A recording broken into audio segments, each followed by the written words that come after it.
Au nom du Père et du Fils et du Saint-Esprit. Amen.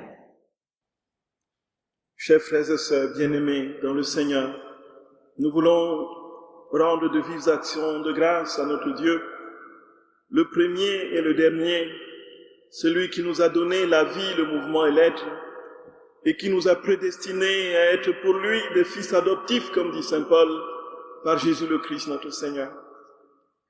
Nous sommes en route, frères et sœurs bien-aimés, vers le ciel. Il ne s'agit pas d'un ciel qui prend forme après notre départ de cette terre. Il ne s'agit pas du ciel que nous vivrons lorsque nous serons dans la contemplation pleine, parfaite et définitive du visage du Seigneur. Il s'agit du ciel sur la terre. Il s'agit du règne de Dieu dans les créatures. Il s'agit de la prière de notre Père, frères et sœurs bien-aimés, que ton nom soit sanctifié, que ton règne vienne, que ta volonté soit faite sur la terre comme au ciel. Le Seigneur nous dit que l'heure vient où nous serons semblables aux bienheureux qui sont au ciel. C'est ça la vie dans la divine volonté, frères et sœurs bien-aimés, et qui commence déjà dès ici-bas, lorsque nous accueillons le grand cadeau de sa vie.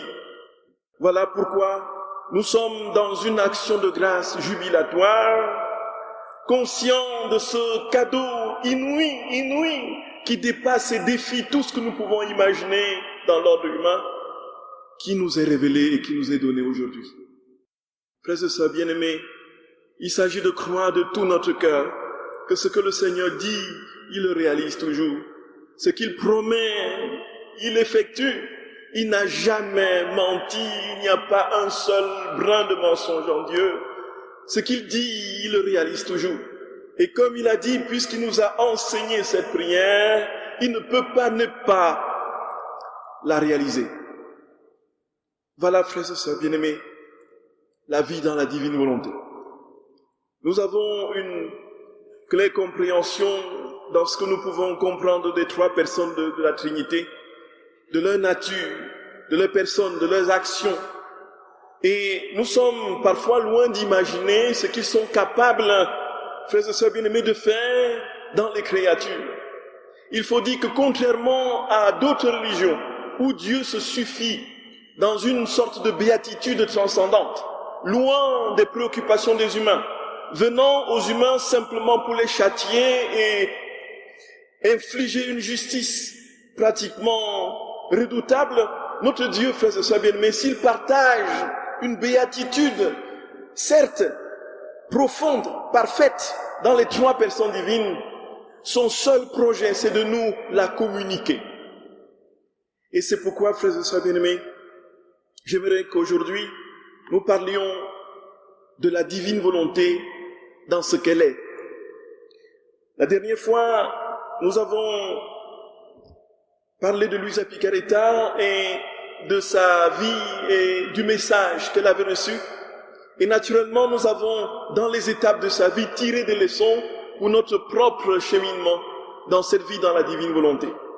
Et nous avons compris que le Seigneur voulait, frères et sœurs d'amour, que nous soyons toujours plus humbles, toujours plus petits, toujours plus en capacité de n'être rien pour que Dieu soit tout en nous, à l'exemple de ce que Luisa Picaretta a vécu tout au long de sa vie.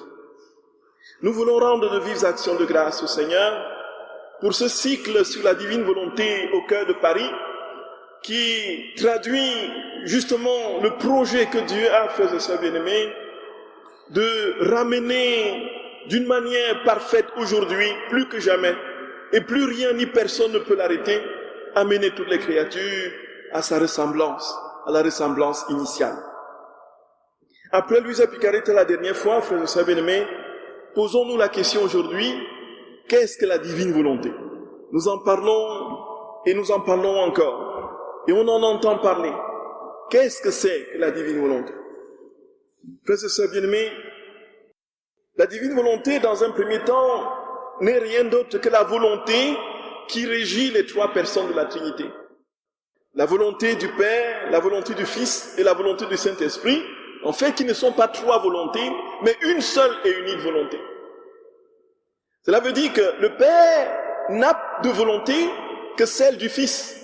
Le Fils n'a de volonté que celle du Père. le Saint-Esprit n'a de volonté que celle du Père et du Fils. Il n'y a qu'une seule volonté en Dieu, trois fois saint. Donc 3 personnes distinctes, mais une seule et unique volonté. Et c'est cette volonté, frères et sœurs bien-aimés, qui constitue, comme dit Jésus, la plénitude de la vie trinitaire. Tout ce qui est en Dieu est porté et structuré par sa volonté. Et alors, cette volonté, c'est là aussi dans cette volonté qu'il agit. L'action de Dieu ad extra, donc à l'extérieur de lui-même, c'est par sa volonté. À l'intérieur d'elle-même, de la béatitude trinitaire, c'est sa volonté.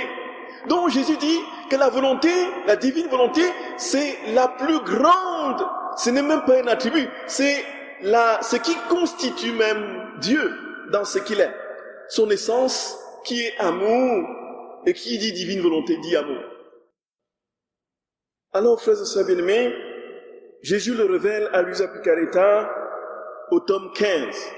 Si vous avez des livres, vous pouvez les vérifier par la suite. Si vous n'en avez pas, vous pouvez commander justement les livres. Jésus dit à Luisa Picaretta au tome 15 du 24 janvier 1923. Il lui dit, ma fille, ma volonté au ciel est celle du Père, du Fils et du Saint-Esprit. Elle est une. Quoique les 3 personnes soient distinctes, leur volonté est une. Puisque c'est une seule volonté qui agit en nous, elle constitue notre bonheur et notre égalité en amour. Puisqu'il n'y a qu'une seule volonté, effectivement, l'amour du Père pour le Fils est parfait, tout comme l'amour du Fils pour le Père est parfait, tout comme l'amour dans la communion du Saint-Esprit des 3 est parfait. Donc s'ils avaient 3 volontés distinctes, il y aurait entre eux concurrence, il y aurait eu dispute, il y aurait eu, nous imaginons, le Père ne peut rien faire que le Fils ne veuille. Le Fils ne peut rien faire que le Père ne le veuille. D'ailleurs, Jésus dit tout au long de l'Évangile, je ne fais rien qui ne me soit commandé de mon Père. Je n'ai rien fait que je ne vois faire du Père. Donc nous voyons, le Seigneur dit très clairement, frères et sœurs bien-aimés, que cette divine volonté, c'est la volonté des 3 personnes qui n'est qu'une seule et unique volonté. Et qui est la source de leur égalité, donc qui fait que le Père et le Fils et le Saint-Esprit sont égaux dans leur nature. Et puis, naturellement, ils sont parfaits en amour. Et puis, ils ont la même puissance. Cela veut dire que si nous invoquons le Saint-Esprit se déploie puissamment, comme le Père se déploierait puissamment, comme le Fils se déploierait puissamment. Et puis, aussi en pouvoir, puissance, donc, et beauté. Donc, ce qui fait que lorsque nous contemplons le Saint-Esprit, nous contemplons derechef le Père, nous contemplons le Fils, et le Fils peut dire, dans le temps de son incarnation, mais Philippe, qui m'a vu a vu le Père. Qui m'a vu a vu le Père. Tu m'as vu, mais tu vois le Père. Puisque avec le Père, je ne suis qu'une seule et unique réalité, une seule et unique personne. Voici, frères et sœurs bien-aimés, ce que c'est que la divine volonté. Et quand nous comprenons cela, nous avons ici pour nous l'occasion de dire un infini merci, alors d'une manière s'aplatir en action de grâce et à crier au Seigneur, Seigneur, qu'est-ce que tu es bon, qu'est-ce que tu es bon, qu'est-ce que tu es bon. Cela veut dire quoi, frères et sœurs bien-aimés? Cela veut dire quoi? Cela veut dire que lorsque le Père, le Fils et le Saint-Esprit vivent ce qu'on a décrit, c'est ce qu'ils veulent que nous vivions nous aussi avec lui.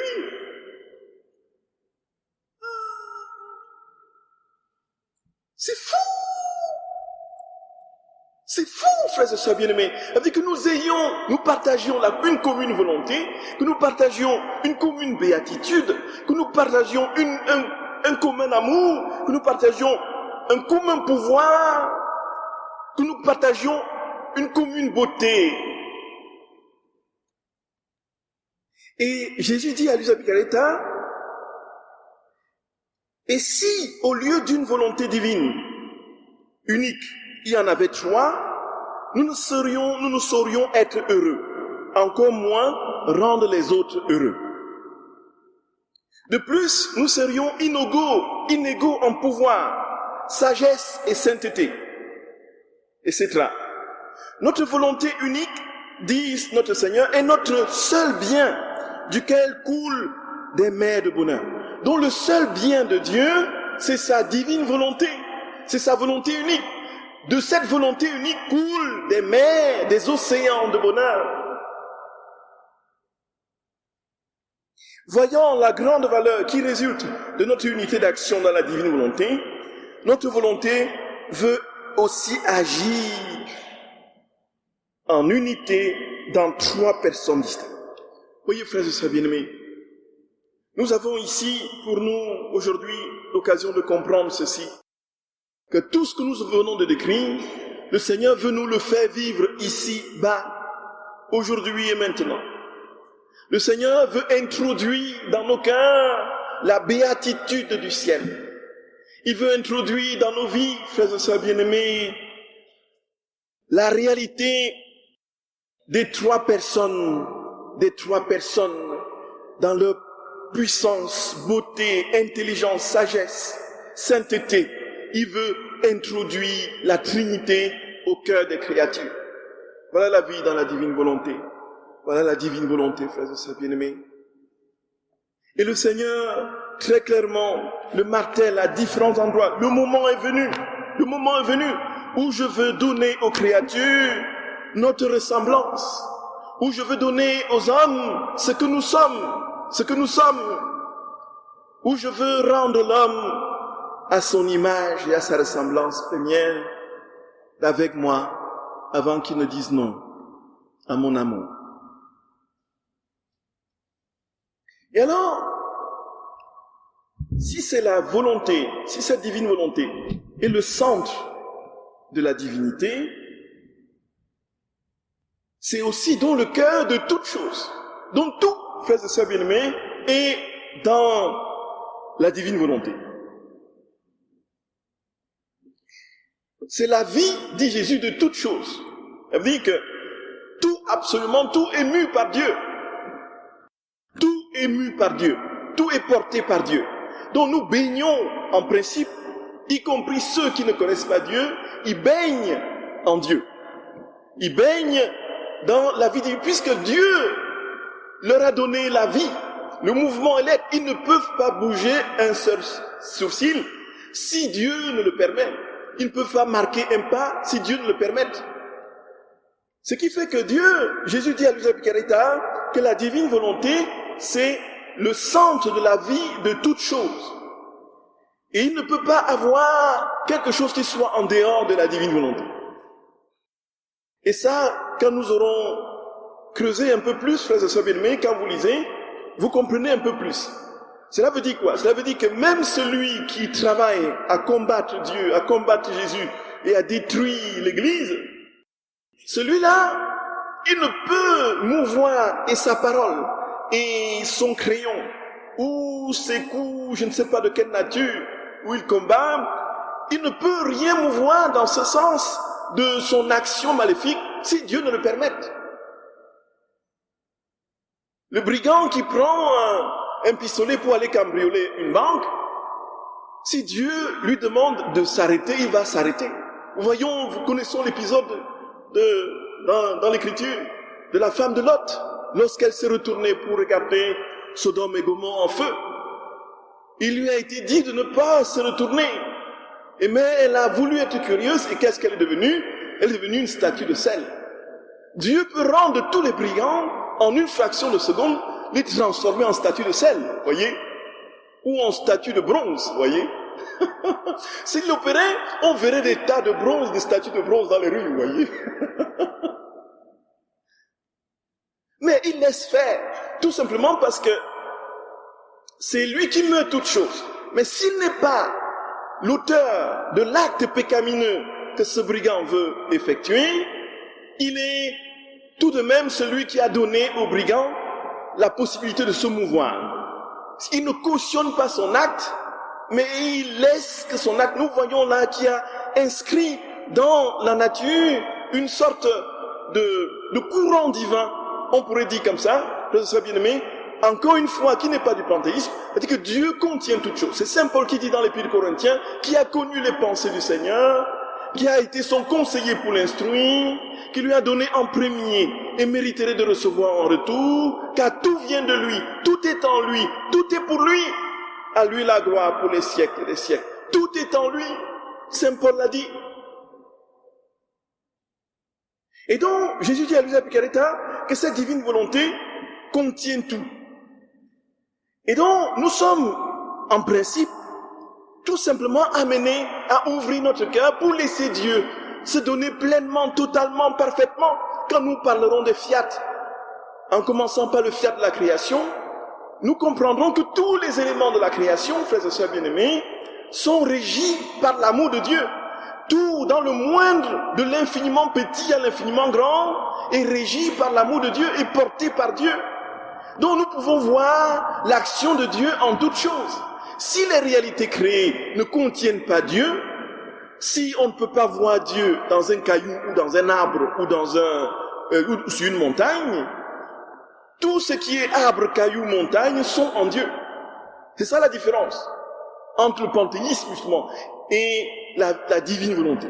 Dieu contient toutes choses. C'est l'écriture. Dieu contient toutes choses. Et ce faisant, frères et sœurs bien-aimés, le Seigneur dit à Luisa Picaretta que sans sa divine volonté, personne de nous ne respirerait. Il n'y aurait pas un seul souffle qui vaille, qui soit possible. Alors, il dit c'est le centre de la vie de toutes choses. Il le dit à Luisa Picaretta au tome 14 du 15 juin 1922. Mon aimable Jésus vint et me dit, ma fille, sais-tu qui a davantage été favorisée par moi? L'âme à qui j'ai manifesté les prodiges et la puissance de ma très sainte volonté.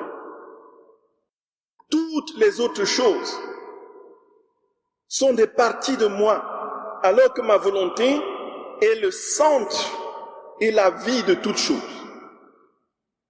Ma volonté est le centre et la vie de toutes choses. Ma volonté dirigea ma passion, donna la vie à mon cœur et exalta la croix. Ma volonté enferme, saisit et active tout. Donc, elle est plus que tout. La divine volonté est plus que tout. Tout, absolument tout, frères et sœurs bien-aimés. Absolument tout. Si nous prions, et Dieu veut que nous le fassions de manière intense, si nous prions pour que le Seigneur nous libère de toutes les chaînes, nous libère de toutes les maladies, nous libère de tous les scrofules de nos passions qui nous engourdissent et nous empêchent véritablement d'acquérir ce qu'il y a de plus grand, de plus beau, de plus indépassable. Ce n'est qu'un moyen. L'objectif n'est pas la guérison. L'objectif n'est pas d'être libéré. Libéré pour quoi? Libéré pour où? L'objectif n'est pas d'acquérir la santé. L'objectif n'est pas de trouver du travail. L'objectif d'une vie, frères et sœurs bien-aimés, n'est pas de se marier et d'avoir des enfants. L'objectif d'une vie, c'est Dieu. C'est Dieu.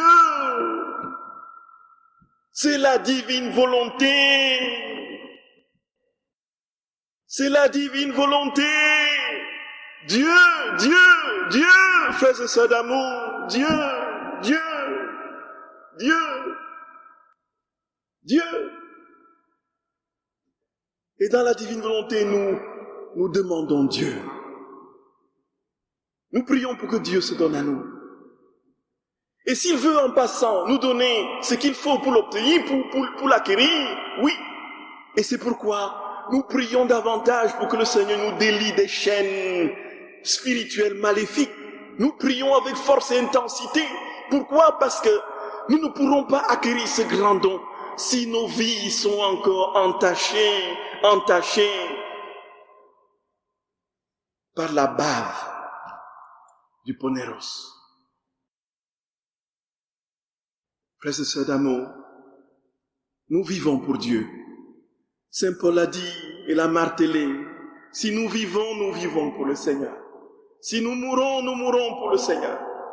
Que nous soyons vivants ou morts, nous appartenons au Seigneur. Dieu, c'est notre objectif unique, frères et sœurs bien-aimés. Et être chrétien, c'est notre gloire.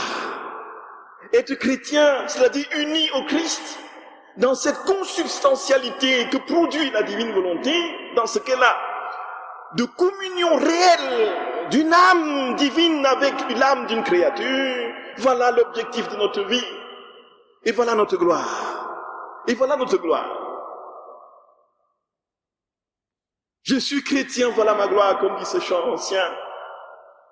Je suis chrétien, voilà ma gloire, mon espérance et mon soutien, mon chant d'amour et de victoire. Je suis chrétien, je suis... Amen, Gloria, Gloria, Gloria. Béni sois-tu notre roi, béni sois-tu Seigneur. Frères et sœurs bien-aimés, voilà notre unique objectif, être un avec le Christ, être identifié au Christ, être identifié à Jésus. Cette identification qui est d'ordre substantiel est possible. Jésus nous l'a dit, soyez parfaits comme votre Père Céleste est parfait. Et cette perfection qui est la sainteté divine, Dieu nous la donne, alors de manière gratuite, en cadeau, sur le simple principe et fondement, frères et sœurs d'amour, de notre volonté brûlante, de notre désir et notre intention droite, un désir qui brûle, un désir qui est consumé sans cesse par la soif de Dieu, comme un cerf altéré cherche l'eau vive, ainsi mon âme te cherche toi mon Dieu. Voilà, frères et sœurs, une âme consumée du désir de Dieu. Dieu ne se retient pas. Dieu descend. Dieu descend, frères et sœurs d'amour. Et le Seigneur nous dit, si aujourd'hui, ton cœur s'ouvre et tu désires de toute ton âme, de toutes tes forces, ma propre personne, ma propre vie, ma divine volonté, qui dépasse toute chose,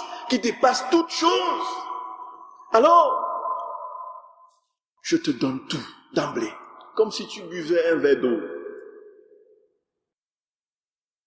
Frères et sœurs bien-aimés, comme si tu buvais un verre d'eau, aussi facile que cela, pourvu que la fournaise ait été activée, la fournaise intérieure, votre âme, la soif de Dieu ait été activée. Et ce faisant, frères et sœurs bien-aimés, le Seigneur dit qu'il n'y a pas au-dessus de la divine volonté. Il dit que cette volonté, c'est elle qui est à l'origine de tout ce que nous voyons.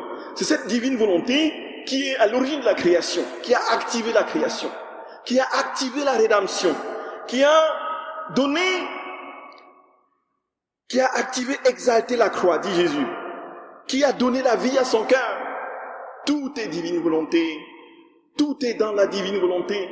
Frères et sœurs bien-aimés, c'est pourquoi c'est le dernier contournement. Le dernier, comment on dit, Terminator. C'est le terminus ad quem. Il n'y a pas, et il n'y en a plus, frères et sœurs bien-aimés, après. Il n'y en a plus après. C'est la béatitude. Que cherchons-nous ici-bas, frères et sœurs d'amour? Et alors le Seigneur dit très clairement, combien ne dois-tu pas me remercier de t'avoir admise dans les secrets de ma volonté? La personne qui est dans ma volonté est ma passion, mon cœur, ma croix, ma rédemption même. Il n'y a aucune différence entre moi et elle. C'est fou! Vous vous rendez compte, frères et sœurs bien-aimés? Il n'y a aucune différence, dit Jésus, entre cette âme-là et moi. Jésus dit, tu es ma propre copie, tu es ma ressemblance. Quand on te voit, on me voit. Je viens devant toi, et quand je te regarde, je me vois en toi. Et quand tu viens devant moi, tu me regardes, tu me vois, tu te vois en moi. Parce que tu te mires en moi et je me mire en toi. Tu es ma copie. Tu es un autre moi. Tu es le prolongement de mon humanité, comme dit Sainte Thérèse, Sainte Élisabeth de la Trinité. Tu es mon humanité de surcroît. Tu prolonges mon humanité. Quand on te voit, on me voit. Qu'est-ce qu'on voit en toi? Qu'est-ce qu'on voit en toi, mon enfant? On doit voir en toi tous mes attributs. On doit voir en toi ma douceur, ma bonté, mon amour, mon humilité. On doit voir en toi ma tendresse. On doit voir en toi ma sainteté, ma pureté. On doit voir en toi mon sens du sacrifice, du don de moi-même jusqu'au sang et jusqu'à la dernière goutte. On doit voir en toi tout ce que je suis, mon sens de détachement de réalité de ce monde. On doit voir en toi le ciel. On doit voir en toi le ciel. On doit voir en toi le ciel. On doit voir en toi le ciel. Frères et sœurs bien-aimés, on dit qu'il y a des âmes, quand elles passent, c'est des conflits en n'en plus fini. Vous en avez, je ne sais pas si vous en connaissez. Mais quand elles arrivent, ça se dispute. Ça pique. Et puis ça se mord. Et tout autour de ces personnes sent le conflit, la violence. Il y en a qui distillent la ténèbre, qui répandent la ténèbre. Mais l'âme dans la divine volonté, telle que Jésus le dit, frère, c'est d'amour. Elle veut dire quoi? Une âme remplie de Dieu, comme on peut en voir dans les saints. Et ces âmes-là, quand elles surgissent, qu'est-ce qui se passe, frères et sœurs bien-aimés? Tout est douceur, tout est amour, tout est bonté, tout est humilité. Autour d'eux, les cœurs les plus récalcitrants se réconcilient entre eux. Et les âmes réfractaires à la vérité commencent à comprendre l'amour de Dieu pour elles. Et voici que ces âmes, une fois qu'on est auprès d'elles, on ne veut plus s'en détacher. On ne veut plus s'en détacher, tellement elles nous captivent. Il y a comme un rayonnement d'amour qui jaillit de leur âme, de leur cœur, et qui nous enveloppe. J'ai eu la grâce d'avoir un père spirituel comme ça. Quand j'allais lui rendre visite, il fallait qu'il me renvoie. J'étais là, comme baigné dans une atmosphère du ciel. L'âme dans la divine volonté, encore une fois, frères et sœurs bien-aimés, nous sommes ici dans les fruits de l'Esprit Saint. Ce que l'âme produit à l'extérieur, ce n'est rien d'autre que les fruits de l'Esprit Saint. Puisque Jésus dit que les miracles ne sont pas forcément au rendez-vous. Si Dieu permet un miracle extraordinaire, de l'ordre d'une guérison spectaculaire ou d'un, je ne sais pas trop quoi, de résurrection des morts, c'est très exceptionnel. Puisque notre très sainte mère, celle qui est la dépositaire de cette vie dans la divine volonté, rien n'est sorti d'elle. De l'ordre des miracles, comme ont fait les apôtres. Pourtant, elle est la reine de l'univers des apôtres. Elle est rengorgée, la vie de Dieu. Et ceci, frères et sœurs bien-aimés, dans ce qui jaillit dans l'âme remplie de Dieu, c'est Dieu. Dieu sort de Dieu. Dieu qui est dans l'âme jaillit des actes de l'âme qui est dans la divine volonté. Et donc lorsque l'âme qui est dans la divine volonté pose un acte quelconque, aussi infinitésimal soit-il, cet acte épouse le coefficient divin d'éternité et se répand, s'étend, s'élargit dans les cœurs de tous les hommes, de tous les temps. Et de cela, l'œil humain ne voit rien. Jésus dit, il n'y aura pas de différence entre toi et moi. Dans le sens où, lorsqu'on te verra, on verra en toi tous mes attributs. Ce ne seront pas forcément des charismes, à moins que tu aies une mission particulière pour guérir les malades et faire opérer des grands miracles.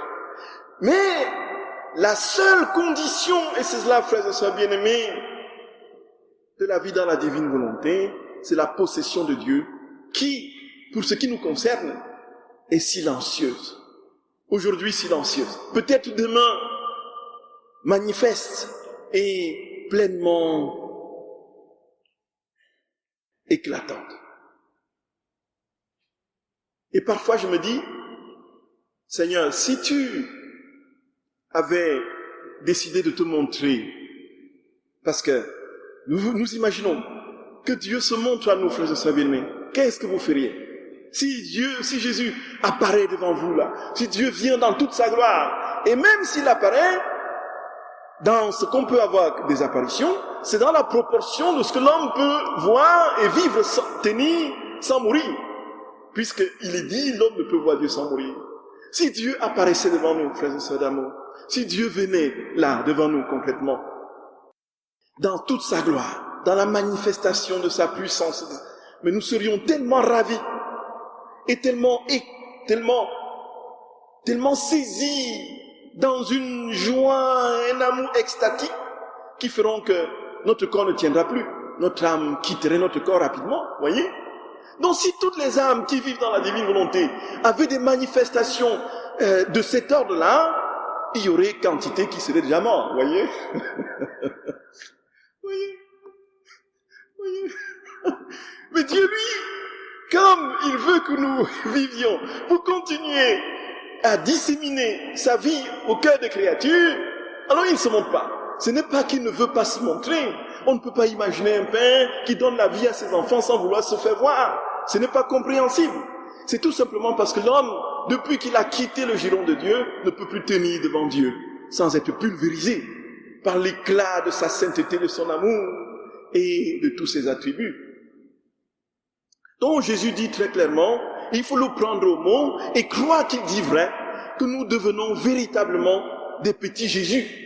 Nous lui sommes ressemblants à tout point de vue, dans les actes, bien sûr, et dans la posture de son union à Dieu. Frères et sœurs bien-aimés, cela est possible. Cela est possible. Tout simplement le croire. Tout simplement le croire. Le Seigneur n'a rien donné comme autre ordre. Il dit, et la foi, crois de toute ton âme, de tout ton cœur. Et voilà, frères et sœurs bien-aimés, que le Seigneur dit très clairement que sans la divine volonté, il n'y a pas la vie de l'âme qui soit possible. La vie de l'âme, la divine volonté, dit Jésus, a formé en elle toutes les conceptions et de la création et des œuvres de la rédemption. Tout a été d'une manière méticuleusement pensé, réfléchi et aimé, porté par la divine volonté. Pour chacun et chacune des créatures, frères et sœurs bien-aimés, chacun et chacune de nous, personne n'a été sans avoir été façonné d'une manière réfléchie, méticuleusement aimé dans les moindres parcelles de nos cellules. Le moindre petit atome de notre être a été inséminé par l'amour de Dieu. La divine volonté est entrée dans les fibres les plus ténues de notre âme, de notre corps, dans les moindres petits, je dis bien moindres petits, l'infinitésimal, dans sa dimension quantique. Et quand on comprend cette vérité, frères et sœurs bien-aimés, lorsque l'épreuve arrive, comme nous en traversons, on peut effectivement, sous le coup et sous le poids de la souffrance, crier notre révolte vers Dieu et lui dire, Seigneur, tu m'as oublié. On peut crier vers lui et tambouriner et exprimer notre révolte de différentes manières.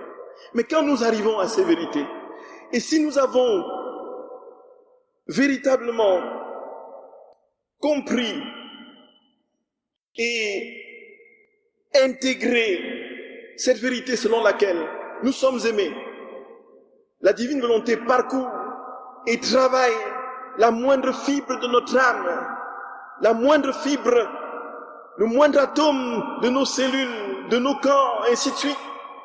Aucun cheveu de votre tête ne tombera. Chaque cheveu de votre tête est compté. Si nous sommes dans cette vérité, si nous entrons dans cette vérité de l'amour infini de Dieu, dans les moindres petites particules de notre être, frères et sœurs bien-aimés, tout devient action de grâce. Tout devient action de grâce. Et on dit à Dieu, chaque fois qu'une épreuve se présente, on sait que cette épreuve n'a pas le dernier mot. On sait que cette épreuve est en préparation d'un bien supérieur que le Seigneur nous réserve. On sait que cette épreuve travaille à nous façonner davantage pour que nous entrions dans la plénitude de la vie de Dieu, frères et sœurs bien-aimés, puisque l'objectif est là. Jésus dit que la divine volonté a parcouru, a structuré tous les instants de la création et toutes les réalités de créer, nos pensées, nos paroles, tout est inséminé par la vie de Dieu, la divine volonté. Et alors, frères et sœurs bien-aimés, frères et sœurs d'amour, Dieu sait que nous l'aimons comme nous pouvons. Dieu sait que nous avons une soif réelle, c'est pourquoi nous sommes là, d'être tout à lui. Dieu sait que nous avons une soif réelle de quitter les oripeaux de notre vieille nature et de notre volonté et tout ce que charrie cette volonté humaine complètement criblée et bridée par les passions.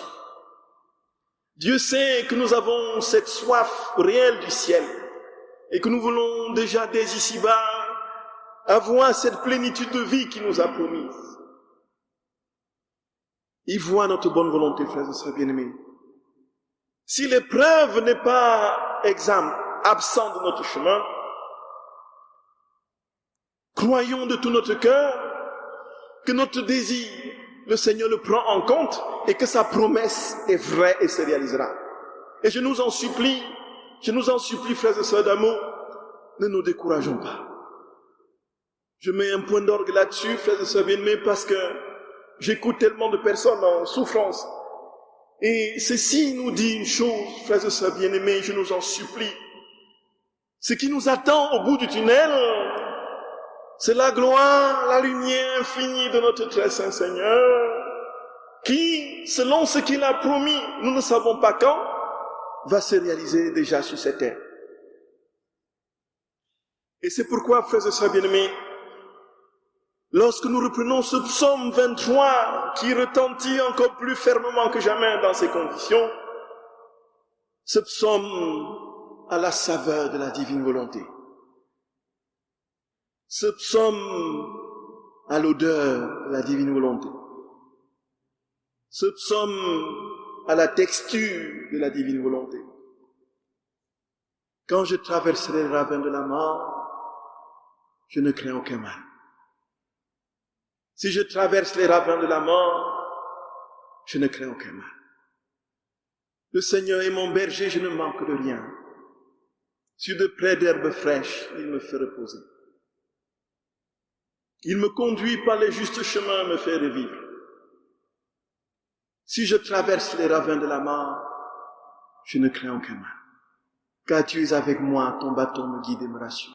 Frères et sœurs bien-aimés, Jésus dit à Luisa Picaretta que la moindre cellule de notre corps, il a estampillé de son amour. Et au mort, crie Saint Paul dans la première épître aux Corinthiens chapitre 15, au mort où est ta victoire? Au mort où est ton aiguillon? Au mort où est ta victoire? Dis-moi où tu es mort. La mort a été engloutie dans la victoire. Qui est comme toi, Seigneur? Qui est comme toi, Jésus? Magnifique en cet été, tu opères des prodiges. Oui, Jésus d'amour, nous croyons de tout notre cœur que tu veux établir ta vie dans nos vies, que tu veux te donner entièrement à nous. Sois béni, Jésus, sois béni, sois béni, sois béni, sois béni éternellement. Voici ce que Jésus dit à Luisa Picaretta au tome 14. Ma volonté avait le pouvoir de multiplier mes actes autant qu'elle le désirait. Elle contenait toutes les choses, tout ce qui existait pour les créatures dans leur présent respectif, du début de l'humanité jusqu'à la fin des temps. Donc tout, depuis le commencement du monde jusqu'à la fin, Dieu a tout préparé et ordonnancé dans son amour, dans les moindres petits détails. Chaque action de votre vie, relevant du beau, du bon, du juste, du vrai, chaque action de notre vie qui n'a pas été péchée, Dieu l'a préparée, Dieu l'a harmonisée, Dieu l'a divinisée. Jésus l'a divinisée. Jésus lui a donné sa propre vie, l'a christifié. Jésus lui a donné à tous les actes bons que nous avons posés au cours de notre vie, que nous poserons jusqu'à notre mort, il a introduit son Esprit Saint. Donc ce qui fait, frères et sœurs d'amour, et ça, nous le verrons dans les mois suivants, au fur et à mesure de notre parcours, les actes suspendus, au fur et à mesure. Le Seigneur dit que tous les instants bons de notre vie ont leur version divine. La perfection de ce que nous avons fait, parfois truffé d'intérêt, se trouve dans le cœur de Dieu. Et la divine volonté, frères et sœurs bien-aimés, va nous permettre d'aller cueillir ces actes qui ont été pleinement, méticuleusement, harmonieusement réalisés par Dieu, divinement réalisés par Dieu, pour que notre vie aujourd'hui soit la vie du ciel.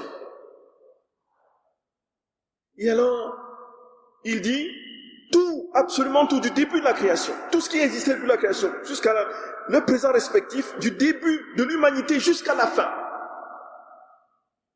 Jésus continue. À l'instant de ma conception, ma volonté a formé autant de conceptions de moi qu'il y avait de créatures passées, présentes et futures.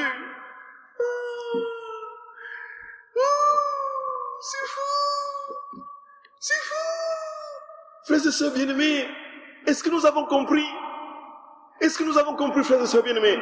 Elle dit, une certaine démographie approximative établit que nous sommes, depuis le commencement du monde, 130 milliards. Il y a eu 130 milliards d'êtres humains sur la Terre. Mais ça, c'est approximatif. Qui était là pour compter les confins, des coins qu'on n'avait pas, des continents qu'on n'avait pas découverts. Donc, on joue sur les chiffres et les statistiques, et on arrive à des conclusions comme ça. Il y en a certainement bien plus. Vous êtes d'accord avec moi, frères et sœurs bien-aimés? Vous êtes d'accord avec moi, frères et sœurs d'amour? Et alors, Jésus dit quoi? Jésus dit que pour chaque être humain qui est né, il y a eu une conception de Jésus avec cet être humain. Supposons quelle est vraie cette démographie. Il y a eu 130 milliards de Jésus. Je ne sais pas combien il y aura d'hommes sur la terre avant, jusqu'à la consommation des siècles. Il y a des milliards et des milliards de Jésus. Cela veut dire quoi, frères et sœurs d'amour? Cela veut dire quoi? Cela veut dire que pour chaque être humain, y compris ceux qui ne sont pas nés, les enfants qui ne sont pas nés, pour différentes raisons, il y a eu des Jésus qui ont été conçus.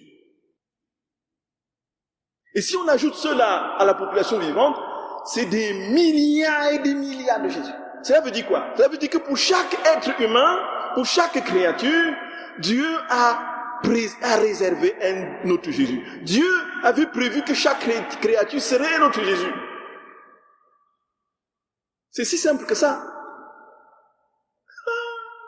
S'il y avait, comme on dit, donc s'il y avait une disproportion entre le nombre de conceptions et le nombre de Jésus, on dirait qu'il y a juste certains qui seraient capables de cette sainteté, voyez, qui seraient capables d'être... Mais Jésus a conçu autant de Jésus dans son acte éternel. Gloria, béni sois-tu Seigneur. Béni sois-tu Seigneur. Cela veut dire que quand je vous vois, je peux vous appeler petit Jésus, voyez.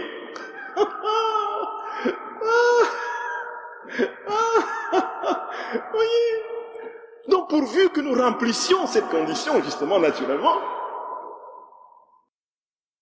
Oui, frères et sœurs d'amour. Donc chacun est un Jésus en puissance. si chacune laisse Jésus grandir et vivre en lui, en elle. C'est ça. C'est cela, frères et sœurs d'amour.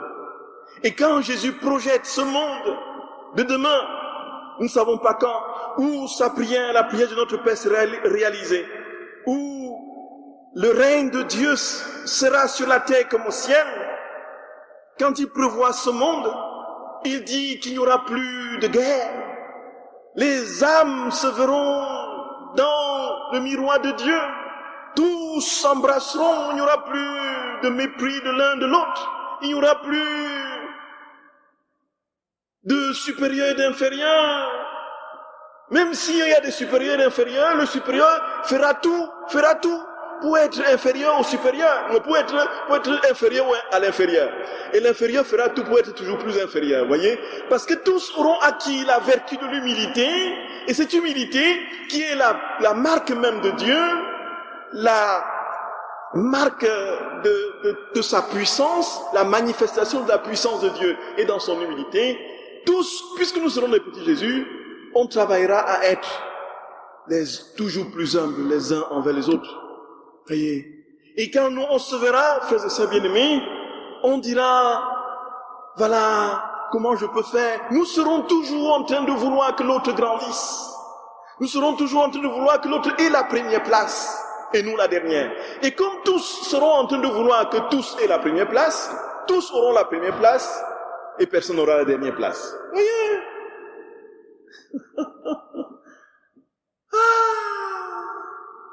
Viens, Maranatha, viens Seigneur Jésus, viens Seigneur Jésus, viens Seigneur Jésus, viens Seigneur Jésus, viens Seigneur Jésus.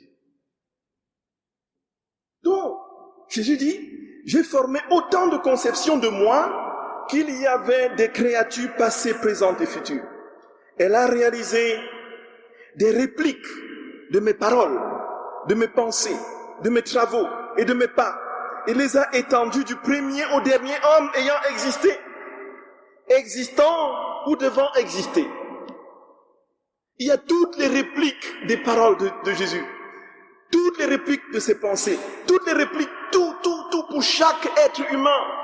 Il s'est conçu concomitamment à la conception de chaque être humain, passé, présent et futur. Et donc nous avons la version divine de nos paroles. Là où nous disons des critiques, des médisances, là où nous détruisons par notre mauvaise langue, Jésus avait prévu des bénédictions, des paroles de bénédiction et d'amour pour cette personne. À la place, nous n'avons pas pris cet acte divin et nous nous sommes laissés aller justement dans les élans de notre volonté humaine et de nos passions. Là où nous croyons supérieurs aux autres, et nous regardons les autres avec condescendance, comme s'ils étaient, voyez, et nous qui sommes nés de trucs de Jupiter, voyez, le Seigneur avait prévu à ce moment-là que tu t'agenouilles devant ton frère. Et tu ne l'as pas pris. Là où tu gardes chichement tes biens, et tu regardes le pauvre avec mépris, en disant que ces gens-là qui viennent squatter, qui viennent... Jésus avait à ce moment-là prévu, il avait déjà dit, prévu que tu le vois dans ce pauvre et que tu le traites comme si c'était lui-même. Parce que c'est lui-même. Donc, la version divine de nos actes, frères et sœurs bien-aimés, est déjà réalisée. Et c'est pourquoi il est pour nous plus que jamais urgent, frères et sœurs d'amour, d'aller les saisir, Jésus dit, toutes nos pensées, nos travaux et nos pas, il les a étendus du premier jusqu'au dernier, homme existé, qui a existé, existant ou devant exister. Le pouvoir de l'éternelle volonté a converti mon sang et mes souffrances en d'immenses océans dans lesquels tous peuvent s'abreuver. N'eût été le prodige de la volonté suprême, ma rédemption n'aurait été qu'un simple événement au bénéfice de quelques créatures. Frères et sœurs bien-aimés, le sang de Jésus, il a multiplié en autant de sang humain qui existerait.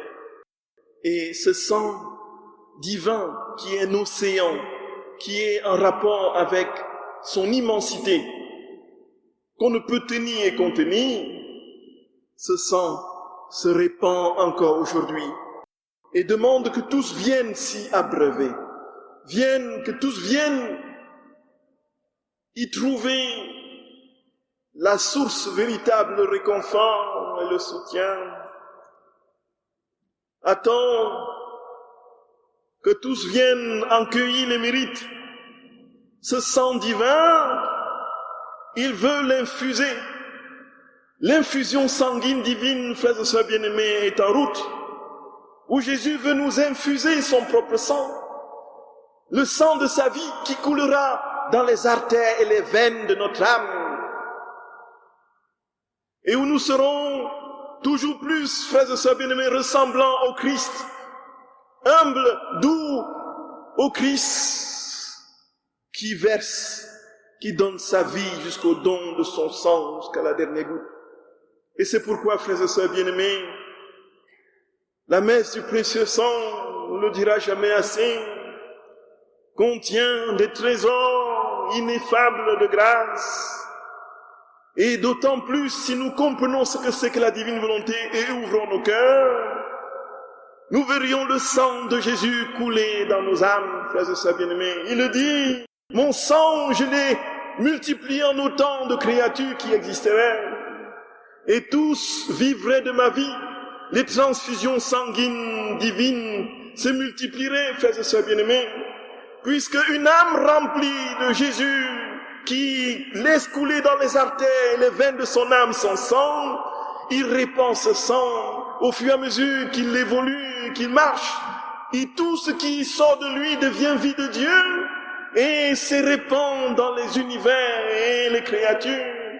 Et c'est ainsi que le règne de Dieu adviendra. Le ciel se rapprochera toujours plus de la terre. Oui, Jésus d'amour, nous avons mis notre confiance en toi, Seigneur, et nous te supplions humblement, viens, ne tarde plus, saisis nos cœurs, saisis notre âme, saisis toute notre vie, notre volonté, notre mémoire, notre intelligence, saisis notre corps, Seigneur. Nous voulons être un autre toi, Jésus. Nous voulons être un autre toi. Nous t'en supplions humblement, Jésus d'amour. Nous t'en supplions humblement. Viens établir ton règne dans nos âmes. Viens faire de nous t'en supplions, ta demeure. Viens t'établir dans nos âmes. Viens te délecter dans le ciel de nos cœurs. Et donne-nous de nous mouvoir en toi, bienheureuse Trinité. Accorde-nous de n'avoir qu'un seul objectif, être tout à toi, pour que ton règne s'établisse dans les cœurs, que le ciel se réconcilie à la terre, et que ta divine volonté est le dernier mot sur la volonté humaine. Nous avons confiance en toi, Seigneur. Je veux te confier tous ces habitants de Paris, tous ceux ici présents dans cette église de Saint-Roch, et te supplier humblement, Seigneur, d'établir ta divine sainteté dans chacun des cœurs, et surtout d'ouvrir nos cœurs pour que nous soyons brûlés et consumés du désir d'être tout à toi, enflammés de ton amour, saisis par cet unique objectif, être tout à toi, Jésus, être tout à toi, Seigneur, être tout à toi, être tout à toi, que ce soit l'unique objectif de notre vie. Nous avons confiance en toi, parce que ce que tu dis, tu le réalises toujours, et ce que tu as réalisé, tu l'as toujours prévu d'avance. Sois béni éternellement, Seigneur, que ta très sainte main, de son manteau maternel nous couvre, et nous accorde de pouvoir un jour contempler ce que nous désirons de tout notre cœur. Ton visage d'amour, ton visage éternel, ton visage de gloire, pour les siècles des siècles. Amen. Au nom du Père et du Fils et du Saint-Esprit.